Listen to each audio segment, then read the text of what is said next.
Imagine you are a factory worker in Osaka. The year is 1946. You wake up before dawn because your house has no walls on one side. The bombing took them. You eat a bowl of rice that is mostly water. You walk to work past a city that does not exist anymore. Just a flat gray plain where buildings used to be, interrupted by the occasional chimney standing alone like a gravestone. You get to the factory, and the factory is gone too. So you sit down in the rubble, and you wait. Because you have nowhere else to be, and nothing else to do. And you are one of 72 million people in a country that has just been told, in the emperor's own voice on the radio, that it has lost. Not lost a battle, lost everything. Japan in 1946 was not a struggling economy. It was not a developing economy. It was a country that had essentially ceased to function as an economic unit. Industrial output had cratered to roughly 10% of pre-war levels. The currency was collapsing. Children were dying of malnutrition in cities that no longer had roofs. The black market was not a shadow economy. It was the only economy. And here is the part that no economics textbook quite captures. The people sitting in that rubble did not know they were about to build one of the greatest economic miracles in human history. They were just trying to survive Tuesday. That gap between sitting in the wreckage and becoming the second largest economy on Earth in less than 40 years is one of the most extraordinary and least understood stories in modern history. So let's go inside it. The Americans arrived with a plan and an attitude. General Douglas MacArthur, Supreme Commander of the Allied occupation, set up his headquarters in the Daiichi Insurance Building in Tokyo, one of the few Western-style buildings still standing. He had a corncob pipe and an unshakable belief that he understood Japan better than Japan did. Some of what he did was radical. His team broke up the Zaibatsu, the great family-controlled industrial empires, companies like Mitsubishi and Mitsui that had essentially financed the war. They rewrote the Constitution in 6 days. They redistributed farmland. They pushed through labor protections that Japan's own left wing had been demanding for decades. It was, by any measure, the most aggressive top-down economic restructuring of a capitalist country in the 20th century. And then, the Korean War started. Suddenly, Japan was not a defeated enemy. It was a convenient supply base. American military contracts flooded in. Steel orders, vehicle orders, textile orders. The factories that had been producing weapons were retooled almost overnight to produce goods for an American military that needed everything immediately and was not especially price-sensitive. It was not elegant. It was not planned. It was a lucky accident of geopolitics that pumped oxygen into an economy still learning how to breathe again. But the Japanese did something interesting with that oxygen. They did not just take the contracts and bank the profit. They watched. They studied. They sent engineers to American factories and had them take notes on everything. They licensed foreign technology, paying for the right to learn how transistors worked, how synthetic fibers were made. And then they reverse-engineered and improved on what they had licensed. A country with no natural resources decided its resource would be knowledge, applied obsessively to manufacturing. Now, here is where the story gets genuinely strange. While all of this was happening, the contracts, the learning, the rebuilding, there was a group of bureaucrats in Tokyo doing something that almost no one outside Japan understood at the time, and that economists in the West largely refused to take seriously until it was too late to ignore. They were running the economy. Not the politicians, not the industrialists, bureaucrats. Specifically, the officials of the Ministry of International Trade and Industry, MITI, who had, through a combination of legal authority and raw institutional power, made themselves the quiet architects of Japan's entire industrial future. Here is how it worked in practice. Say you are a Japanese businessman in 1953. You want to build a steel mill. You have identified a site. You have a plan. But to build that mill, you need foreign currency to import the equipment. And foreign currency in post-war Japan was not something you just had lying around. It was controlled, rationed, allocated by MITI. So you go to MITI, and MITI decides whether your project fits the National Industrial Plan. If it does, you get your currency allocation. You might get access to cheap loans from the Japan Development Bank, and you might get protection from foreign competitors undercutting you while you scale up.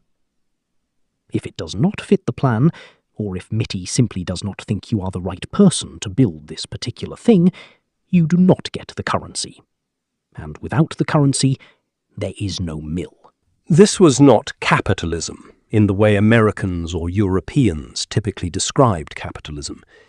There was no invisible hand here. There was a very visible hand, with a detailed agenda and a filing cabinet full of 5-year projections. And it worked, spectacularly. Japan's economy grew at around 10% per year through most of the 1950s and 60s. 10%, every single year, compounding. The country was doubling its economic output every 7 years. But the most human part of this story is not in the policy. It is in the factories. Go back to our factory worker in Osaka. By 1960, he has walls again.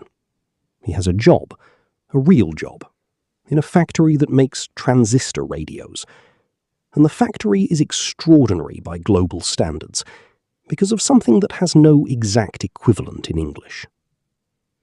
The Japanese call it kaizen, continuous improvement. The idea that every worker, at every level, is responsible not just for doing their job, but for finding ways to do it better. Small ways, constant ways. A slightly better angle for a bolt, a few seconds shaved off an assembly step, a defect caught before it becomes 10 defects. American factories in the same era operated on the assumption that the person who designed the process knew best, and the person on the floor just executed it. Japanese factories, shaped by a different set of assumptions, and, ironically, influenced by American quality experts like W. Edwards Deming, who had been largely ignored in his own country, operated on the opposite premise. The result was that Japanese manufactured goods, which had been synonymous with cheap and flimsy in the 1950s, were synonymous with reliable and precise by the 1970s. That shift did not happen by decree. It happened in 10,000 small decisions, made by 10,000 workers, who had been given the unusual dignity of being asked for their opinion. The 1970s handed Japan a gift it did not ask for. When OPEC cut oil supplies in 1973 and the price of crude tripled almost overnight, American consumers discovered that their cars got about 15 miles to the gallon and weighed as much as a small aircraft carrier. Detroit had built an entire industry around cheap oil, and suddenly cheap oil was gone. Japanese automakers had spent 20 years building small, efficient cars for a domestic market that could not afford to be wasteful. They had been forced into efficiency by poverty and necessity. And now, the richest consumer market on Earth suddenly wanted exactly what they had been quietly perfecting in the background. Toyota, Honda, Datsun. They were ready. By 1980, Japan was the largest automobile exporter in the world. In Detroit, auto workers held rallies where they smashed Japanese cars with sledgehammers. Congressmen gave speeches about economic warfare. The covers of American business magazines ran images of samurai and rising suns, with anxious headlines about who was really winning the Cold War economy. It was, looking back, a remarkable thing to witness. A country that had been literally incinerated 35 years earlier, now being accused of being too competitive. The 1980s were when Japan stopped being a story about recovery and became a story about something more intoxicating and more dangerous. Money. Enormous, almost surreal quantities of it. Japanese companies, flush with export profits and backed by an aggressively cheap yen policy, started accumulating capital at a rate that had no precedent, and that capital needed somewhere to go. It went into assets.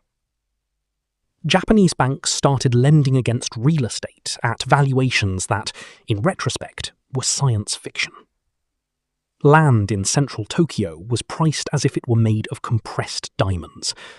The land under the Imperial Palace, by some estimates, was worth more than every piece of real estate in California combined. Golf club memberships, single memberships, were selling for the equivalent of $1 million. Not the club, the membership. In New York and Los Angeles, Japanese buyers were acquiring skyscrapers, film studios, and golf courses with a confidence that felt, to Americans watching, like something close to conquest. Sony bought Columbia Pictures. Mitsubishi Estate bought Rockefeller Center. And inside Japan, no one was asking hard questions. Because in a bubble, hard questions feel like pessimism, and pessimism feels like stupidity. Until it doesn't. December 29th, 1989. The Nikkei stock index hit 38,915, its all-time high. Champagne in the trading rooms, the decade ending on the highest possible note. And then January came. The market fell, slowly at first, and then not slowly. The property market followed. The banks suddenly found that their collateral was worth a fraction of what was on the books. Here is where Japan's financial establishment made a decision that would haunt the country for 3 decades. They decided not to admit it. They kept zombie companies alive on new credit, because letting them fail would mean admitting the loss was real, and the government let them do it.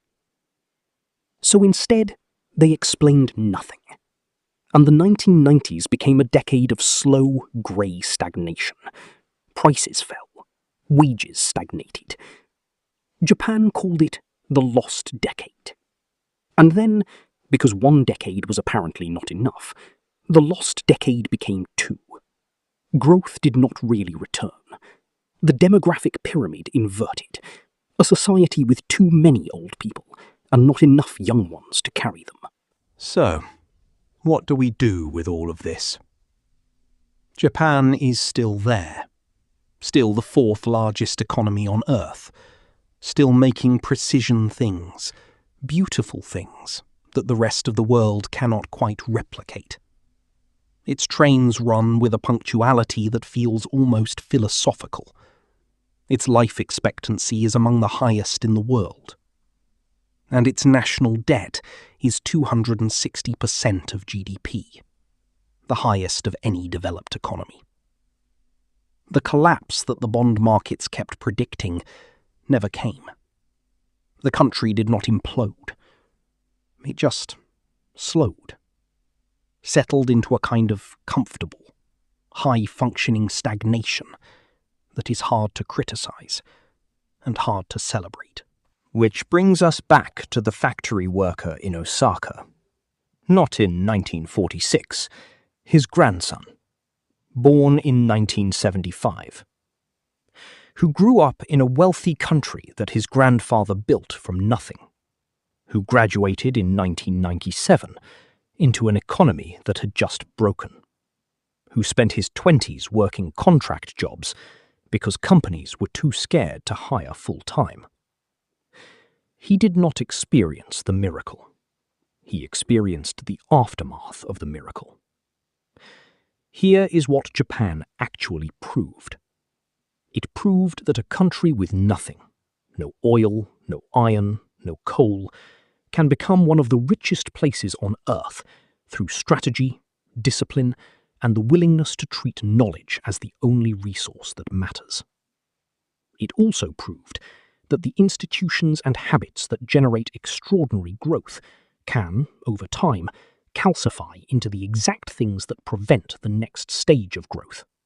That the hand that guides an economy to the summit can refuse to let go, even after the summit has been reached. The factory worker's grandson is still in Osaka. The factory makes something different now, precision medical equipment, maybe. The city has all its walls. But he has a feeling, one he cannot quite name, that something was spent to build what he inherited, and that the account has not yet been fully settled. He is probably